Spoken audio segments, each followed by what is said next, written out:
I'll shake loose and I'll try to make it. And we're trying to make some arrangements and things kind of went sideways a little bit, but she hung in there.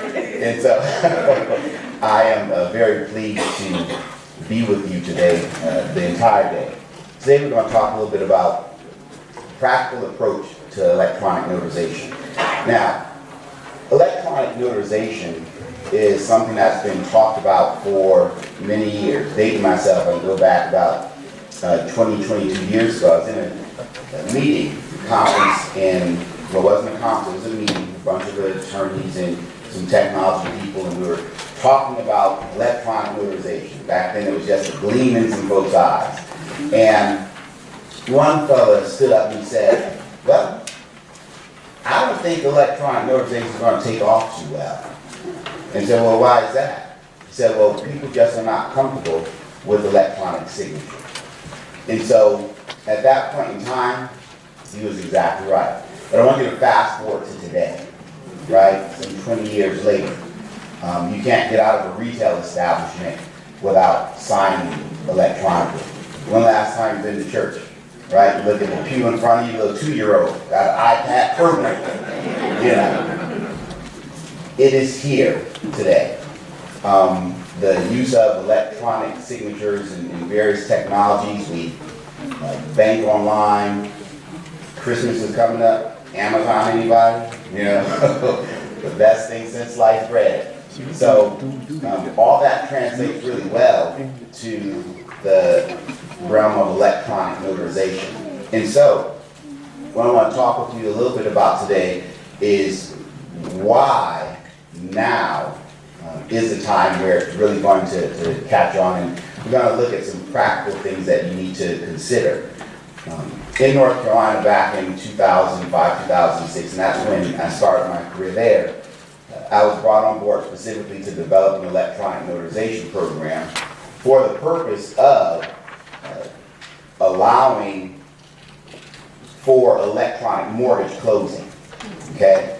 And so we were way ahead of the game, and we're trying to lay the tracks for this electronic mortgage closing. Well, fast forward to 2007, 2008, y'all know what happened to the industry, to our society. We went into this deep depression.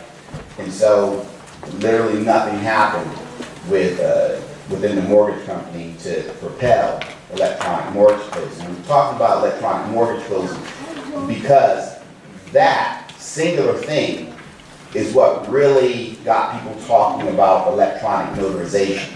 Because you can't have an electronic mortgage closing without an electronic notarization. It's always been that last critical piece that folks need to figure out.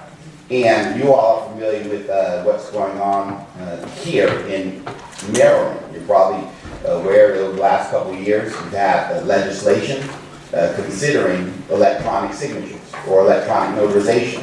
Haven't passed here yet, but they'll be back. And I think this particular year, there were no less than 10 to 12 states that entertained legislation that spoke to electronic notarization. So again, it is something that we can't escape. It is now upon us, and it's real. It's no longer just something that we have to look at from a theoretical perspective. So, let's see. The reason that we have gotten to this place, again, is due to the mortgage industry.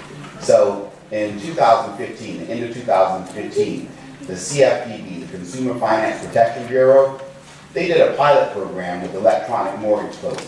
And at the conclusion of that program, they said, well, yeah, this is something that is great for consumers. It helps them feel more empowered, more informed of the process. And their final statement was, listen, we want the industry to move forward and explore during pilots of their own.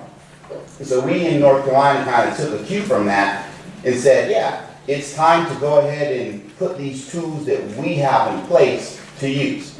So again, we had already back in 2005, 2006 introduced electronic notarization, but in addition to that, we have electronic signature laws. We also have electronic recording laws. So we've got the trifecta there. And we have the most robust and complete complete legal infrastructure to support electronic commerce, I believe, in the country with the laws, the rules, and the standards that we have in place. And so it was with that we decided to go ahead and start making a push based on what the CFPB and the mortgage industry was doing. And so what this led to in North Carolina is the first ever electronic mortgage closing in the state. So if possible, and I'm not quite sure if this is going to work, and I don't have my computer here, but if I could have the gentleman in the control booth kind of click play on that, it should run a video. It's about 6 minutes, and it will walk you through the first electronic mortgage closing that we had in the state of North Carolina.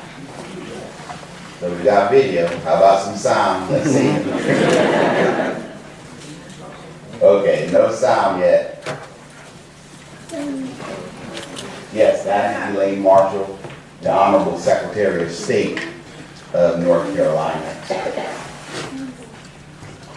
And so what I want to show you here is what's happening in North Carolina. We're going to focus in on the electronic notarization piece. We talked a little bit about the process of the electronic mortgage closing.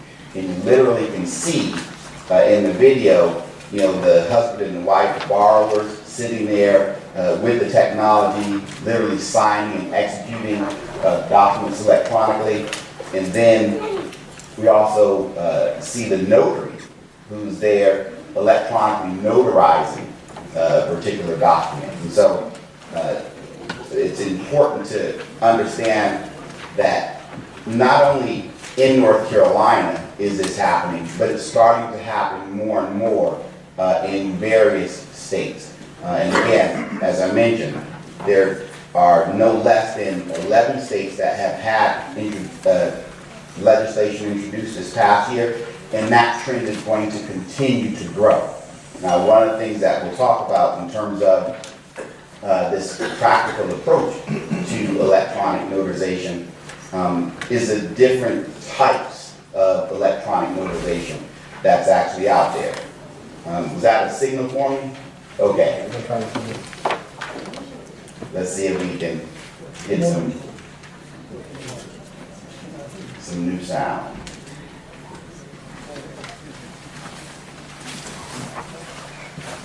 That video sure works nice. Hello, I am North Carolina Secretary of State Elaine Marshall. My office has worked diligently for the past 20 years to build the legal infrastructure to support fully electronic mortgage closings. Our hard work paid off in historic fashion when Jason and Karen Bocardi of Forsyth County became the first borrowers to execute a fully electronic mortgage closing in the history of North Carolina. Over a period of 8 months beginning in August 2016, my office convened stakeholder meetings with mortgage industry players, which included attorneys, title companies executives, the North Carolina Commissioner of Banks, the North Carolina Mortgage Bankers Association, the North Carolina Association of Registers of Deeds, electronic closing solution providers, and other interested parties. The goal was to determine whether North Carolina's legal infrastructure was sufficient to support the country's first statewide electronic closing initiative. There was a collective consensus that it was. On May 5th of 2017, Jason and Karen arrived at the local office of North State Mortgage Bank in Hickory, North Carolina, for a loan closing for a refinance. They were met by an electronic notary public and their closing attorney, who participated remotely via a video feed from the Hunnable Law Firm in Charlotte, North Carolina. After the formalities of general introductions, the eNotary immediately asked for and was presented with Jason and Karen's driver's license in order to ensure that they both had the identity claimed. The eNotary observed the time-honored legal practice of positively identifying the signers using the most trusted and relied upon form of identity verification, used today for high-value consumer transactions throughout the mortgage industry. This additional step of using the trusted conventions of satisfactory evidence of identity in this new electronic process was critical to the transaction because it ensured acceptance at the Registers of Deeds office. The title company ensured the transaction without pause, and the transaction was completed without introducing any uncertainty or additional risk in the mortgage closing process. After the electronic notary positively identified Karen and Jason, they focused their attention on a large monitor where the attorney presented and explained each document to the borrowers. Because North State Bank used DocMagic's Total eClose system, the borrowers received and were able to view the entire electronic closing package in advance of the scheduled closing. This increased their understanding and confidence in the closing process and allowed them to complete the closing in less time than normal. This e-closing was completed in just under 30 minutes. As the attorney explained each document, Jason and Karen signed their signatures using a signature pad. Once the signatures of the borrowers were affixed to the documents that required notarization, the e-notary affixed her electronic notary signature and electronic notary seal to the respective documents. Upon completion of the signing ceremony, the electronic note was instantly registered with the MERS e-registry system, making it immediately eligible to be sold on the secondary market.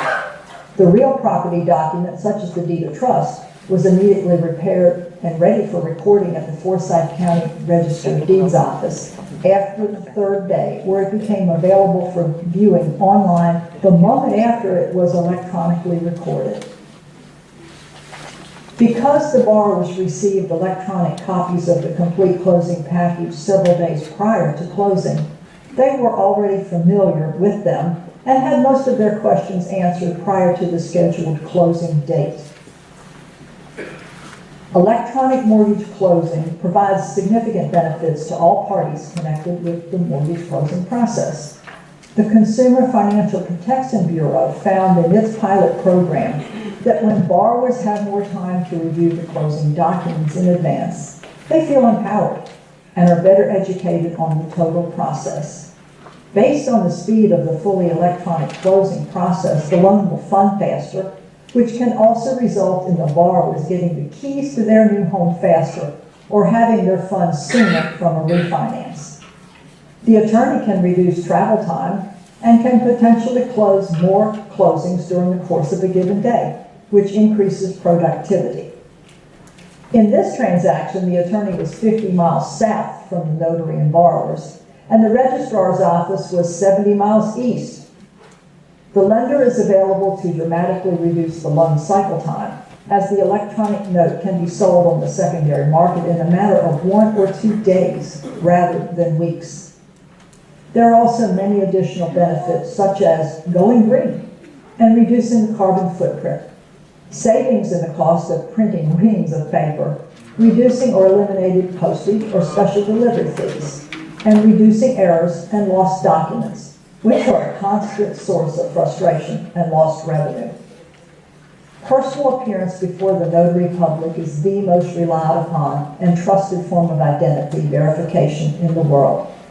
Our electronic mortgage closing process leverages this trust by providing safeguards that ensure the utmost in consumer protection, maintain the prerequisite legal guidance for consumers while delivering a superior product, and an enhanced customer experience. Electronic mortgage closing is a win-win-win. It's for the borrowers, the lenders, and regulators. And North Carolina is proud to be at the forefront of revolutionizing the mortgage industry. Please contact my office at the number below to learn more about how you can participate in North Carolina's electronic closing initiative, or learn how to start an e-closing pilot program in your state. All right.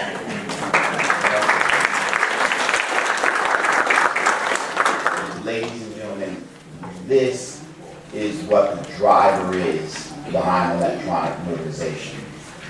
It is going to happen now. To give you an idea of what's going on, there are about 23 states currently that have laws related to electronic notarization that enable that. There are 4 states that have what is this new thing called online and remote notary laws. And again, every year there are more and more states that are considering legislation to enable their state's notaries to perform electronic notarization. Currently, this is a really great thing, but it's also something that presents additional challenges to the industry. All of a sudden, we have notary experts popping up everywhere, in various industries. And the reason that they're coming to the forefront, that they're paying attention to notary issues, and you all know, you're really well aware of the fact that, outside of us gathering together in places like this, nobody knows anything about notary, nobody cares about a notary, right? It's the most boring thing ever. But because all of a sudden the stakes are really high, and this is going to have a significant impact in the mortgage industry, which is a $1 trillion industry, right? You've got no less than 10 different organizations that are working to bring about either statutory models or rules and regulations, policies, or standards that will impact electronic notarization. The National Association of Secretaries of State, they have a remote task force that is looking at developing standards for electronic notarization. The ULC, the Uniform Law Commission, they're in the process currently of drafting so that states can have a model. They look at the National Notary Association. They've published their updated Model Notary Act that also has electronic notarization components in there. The Mortgage Industry Standards Maintenance Organization, an arm of the NBA, the Mortgage Bankers Association, they have a work group looking at these same issues. The American Land Title Association are also focused on preparing legislation and rules regulating electronic notarization. Now, in my personal opinion, I'm a notary purist. I've been in the industry for a really, really long time, and I have a really good appreciation for what it is that notaries do. A lot of folks who have their hands in these pots right now, all they're looking at is the dollars and cents of what's going to happen in the industry. And so it takes those who, again, have an appreciation and a knowledge and understanding that the role of a notary is to protect the public from fraud forgeries. That's what we do.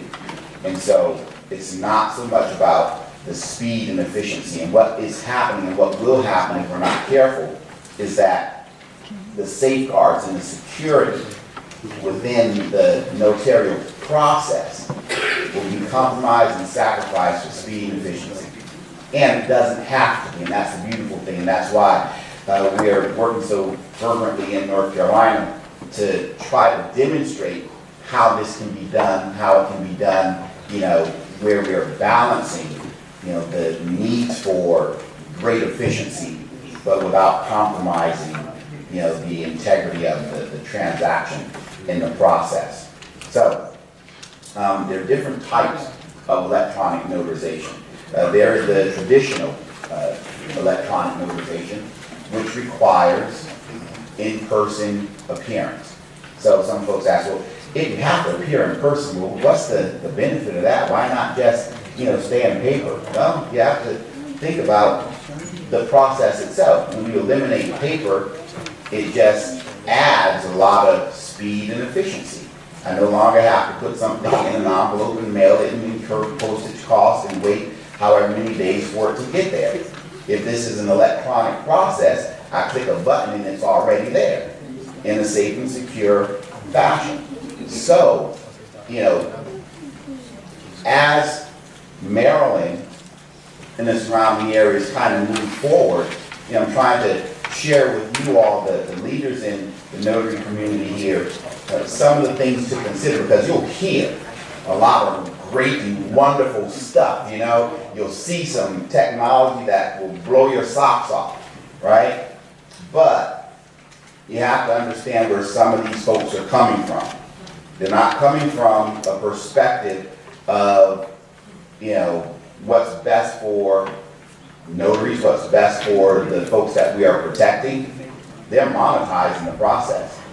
And it's all about, now we live in America. I'm not afraid to make a buck. I don't, you know, harbor any ill will for anybody who's making a dollar, right? Because we need dollars. But at the same time, you know, just because you can do something doesn't mean you should do something.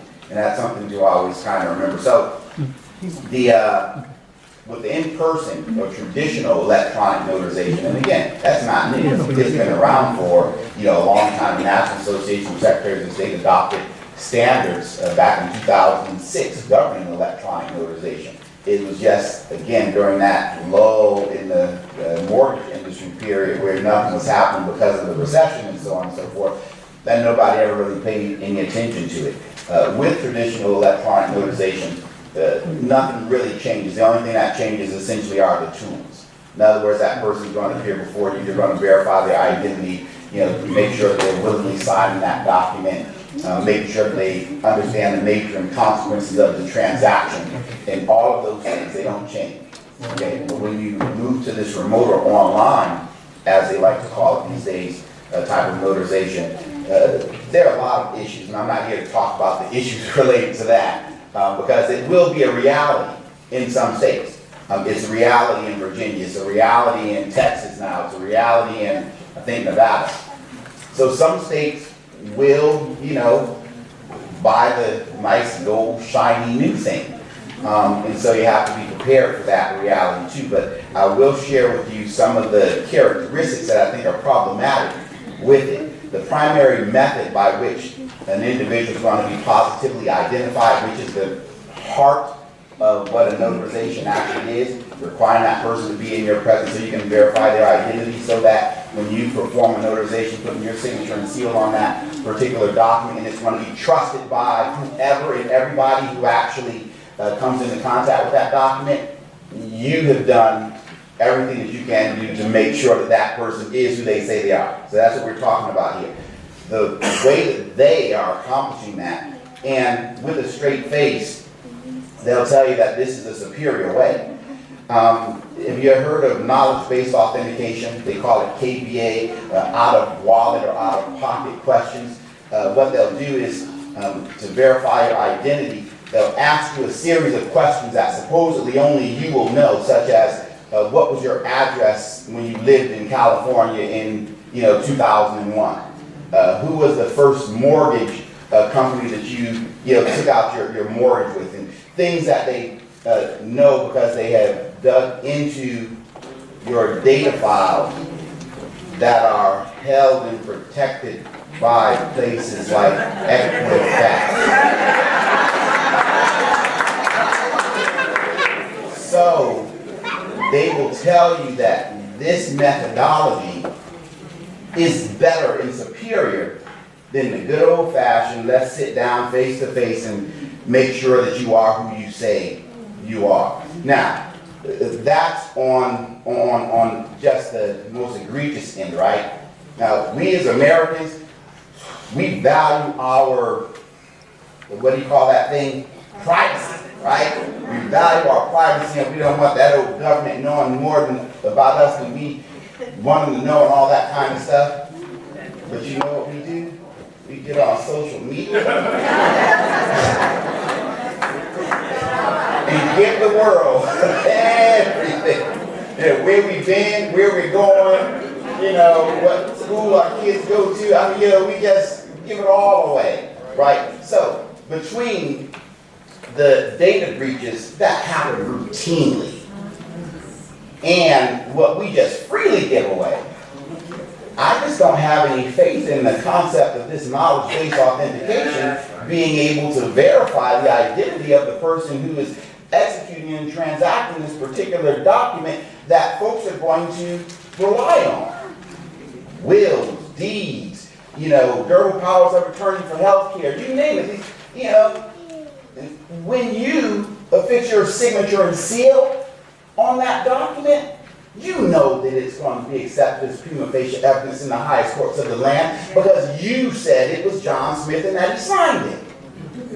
Well, we have to be very careful about not compromising what it is that we are called to do just because somebody has this newfangled idea about what we just discussed. For most reasonable people, it just doesn't stand up, and it doesn't make a whole lot of sense. But anyway, I'm not here to talk just about that, so we just want to go ahead and move on. Other thing that you want to consider in terms of the remote electronic notarization is the jurisdiction issue. So, folks are wrestling to try to figure out, how we deal with this jurisdiction issue in the remote notarization age. Because what that means is typically, like take the Virginia model, the electronic notary can be in Virginia or Maryland, with the person being in North Carolina and the property being in Hawaii. So if this transaction is ever litigated, as we've heard, it happens, right? Especially if you're dealing with family members. Where's the jurisdiction? Where is this going to be litigated? Is it where the property was or where the document was actually executed? And where was that? Was it where the borrower was or was it where the notary was? So these are just questions that are yet to be answered with this particular form of notarization. Now, moving on to some of the practical aspects. Because this is about to happen, one of the things that's really important for notaries to do is to kind of get serious about what it is that I'm doing and why it is that I'm going to do it, and how much do I need to know about a particular thing, and when is the right time to start investing.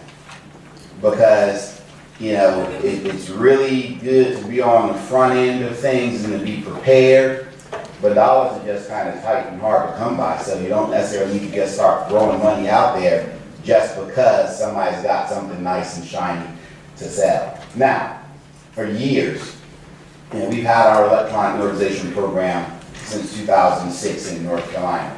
And I can't tell you the number of notaries I've spoken to, and I had to say, well, listen, what are you going to use this with? Do you have some business lined up? Do you have customers? Are you going to be able to, recoup the cost, before you make this investment? These are things that we really need to start thinking about now, because again, this is something that is certainly on the horizon. It is going to be here. So learn all that you need to know about electronic notarization. You got to separate the fact from the fiction. You have to be careful about who you speak to. You want to speak to everybody, but the folks who have something to sell, always be leery and wary of those folks, okay? Watch the dog and pony shows and get blown away by the technology, because it's fantastic, it's amazing. But understand that at some point in time you're talking to somebody who's trying to sell something because they're trying to eat. And so, they're at cross purposes with you potentially, particularly if you shelling out that those resources that you work so hard for, it's not going to do anything in terms of allowing you to eat. So you have to be willing to manage that. So don't invest until you understand the return on your investment is within reach. Know what solutions are being used in the marketplace, okay? It's not about what you think is cool or nice. It's, what are the banks down the street using? Who is using you as a customer? And those are the folks that you want to be involved with, at least on the front end. You don't want to, when you're coming up, everybody has to start somewhere, right? But you guys are all business people. And you have to make sure you're attaching your horse to, or buggy to a horse that's moving, right? And so you have to be mindful of that.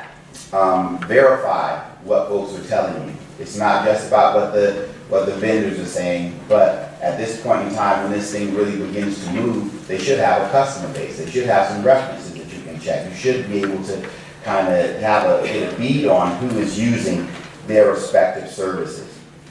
How to determine which electronic notary solution to use. There are many of them. And they're going to be a whole lot more, okay? And you'll have to separate depending on what your state laws say. You know, do you use one that is a remote process? And by the way, most laws that are going to come about and allow for the remote stuff will also allow for the traditional e-notarization. So I'm just going to go ahead and tell you, I wouldn't do a remote notarization, even if the law allowed it, just because I don't believe that it's in the best interest of the folks that I'm trying to serve. So you just put that in your pipe and hold on to it. But you want to examine, and this is not, you know, an exhaustive list. These are the ones that I just am aware of. We've approved several of these in North Carolina. But, you know, your particular states will have a list of vendors as well. So you want to understand where they're coming from. Like some of these started out as electronic signature solution providers and then added on an electronic notarization piece. Others develop an electronic notarization solution and you can purchase it off the shelf and just start using it. Others are working within the mortgage industry and a notary can't just purchase and use, you know, their electronic notarization component because it's a part of an overall suite of services that, you know, the lender is using. So you have to kind of plug into that. So you have to become familiar with and understand what all the different solution providers might offer and how you engage with them. So know the product, understand what the costs are, understand what the setup fees are, their annual fees, is there per transaction fee, the reliability. Yeah, some systems are going to be better than others. Some are going to break down, some are going to have glitches, and you don't necessarily want to, you know, be using a solution that's going to make you look bad with the folks that you're serving. And so you have to kind of dig into that and understand that as much as possible. Make sure that whatever you're using meets the state laws, okay? And, you know, I don't have to tell you guys because you're here on a Saturday, you know, make sure that you are familiar with whatever it is your state laws are so that you can make informed decisions. Understand who they're working with, what's the likelihood, again, of being able to grow your business using a particular solution. Let me get a little time check, Elaine. How are we going on time? Because, you know, I can go all day. About 10 more minutes? Okay, great. So, you want to, again, make sure you understand and know the product very well. Now, what about insurance? How many of you have insurance? Have E&O insurance and stuff like that? I think you mentioned that you did have a bond requirement here. Well, I reached out to my good friends over at the NNA and asked this question. Well, you know, as this e-notarization stuff is taking off, you know, is it a good idea for folks to get insurance so they have specific products related to electronic notarization? And currently, there isn't any specific product related to electronic notarization. So the thought is that, you know, regular insurance is going to cover any electronic notarization that you perform, because right now it's kind of seen as the same. Who knows whether or not that was a product? But it's always good to, particularly when you are in business, and when business is new, and understand this is going to bring about some new things to consider. And a little bit later on, I'll be presenting a session on your integrity matters. And we'll talk a lot more about some of the things that you have to consider in this new electronic and digital age that currently we don't have to consider. But when things change and things evolve, you know, new things come to the forefront that we have to deal with. So insurance is one of those things that you might want to consider looking into if you don't currently have it. And if you do, you might want to check and talk to them to make sure that your electronic notarization are going to be covered by the same policy as your traditional notarization. Now, one of the things that's really important too is that you don't want to let the technology or the folks who do a whole bunch of talking about this stuff steer you wrong. And this is really important to understand because for many, many years, and this is still true to this day because this isn't happening all over the place yet. It's not happening in Maryland yet. It's happening in some other states. I believe that it's going to be happening everywhere, but for the longest, everybody is becoming expert in theory. And that'll get you a bag of chips nowhere, right? You know, and that talk really doesn't mean a whole lot when you find yourself in an environment where things are practically happening. I'll share an experience with you with moving forward with this electronic mortgage closing. We're the first state in the country to have a statewide initiative. The electronic mortgage closing has happened by May 5th, and we performed ours on May 5th of this past year. Now, prior to that, I think there was one done in Florida and one done in Massachusetts. And that was it. But yet, there were a lot of experts out there. Now, I'm not in the mortgage industry. I'm a good old notary guy, you know. And I'm not a true technologist. I just happen to, you know, work in the middle of this thing, and I'm pulling all this stuff together. And so, what do you do when you want to find out, you know, the ins and outs of a particular profession or industry? You go to the experts, right? You go to the people who know. And it was an eye-opening experience for me. Because when it kind of got down to it, and I'll share with you, you know, we weren't just talking about doing it anymore. I had folks lined up. I had a bank who was ready to do it. So, you know, the rubber meets the road here. And so I found as I was talking to people, because, you know, you can't go into an endeavor like this not knowing, you know, you've got to kind of be sure about what it is that's going on and how you're moving and the things that need to be in place, you know? And so this is my project, and so I'm the one who's responsible for making sure. And so I'm talking to these folks who've been out on the circuit for 10 years talking about, you know, electronic mortgage closing. And come to find out, you know, these folks never even seen one. But then I stepped back and I said, okay, well, that kind of makes sense because nobody's done it before. And so I shared that with you to help you understand that everybody you speak with isn't necessarily the expert that you think. They're an expert in the theoretical realm, right? But when it comes down to the actual practice of it, it's a whole nother ballgame. So as we move forward, just, you know, hear everything, listen, but ask the questions. Don't take anything for face value. Talk to multiple people and make sure that you're getting the information that you need. You can kind of suss through it and figure out what's accurate and what's not. So at this point in time, you have the ability to ask for a customer list. You can verify testimonials and all that kind of stuff. So do your due diligence to make sure that you've gone ahead and done all of your due diligence. And the final thing I'll share with you is some new ethical considerations.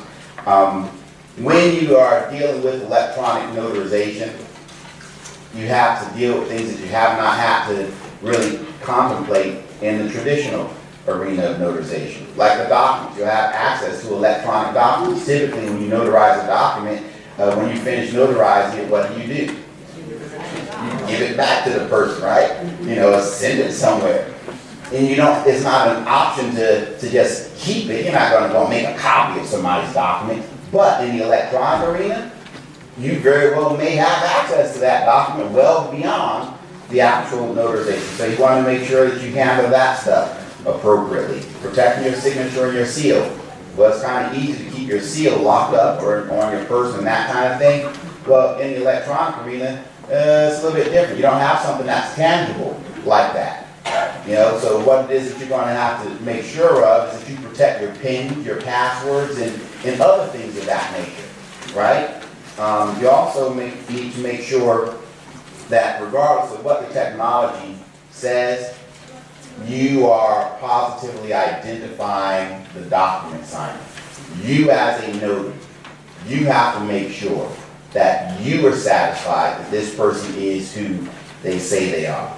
Require the appropriate appearance, based on what the law says, but even within the law, like one of the things I'll talk about a little bit later on is, if you're going to be positively identifying someone via webcam, right? Because the law allows that. Well, there's a big difference between looking at somebody on a little smartphone versus a nice big tablet-sized screen. How well can you make that person out?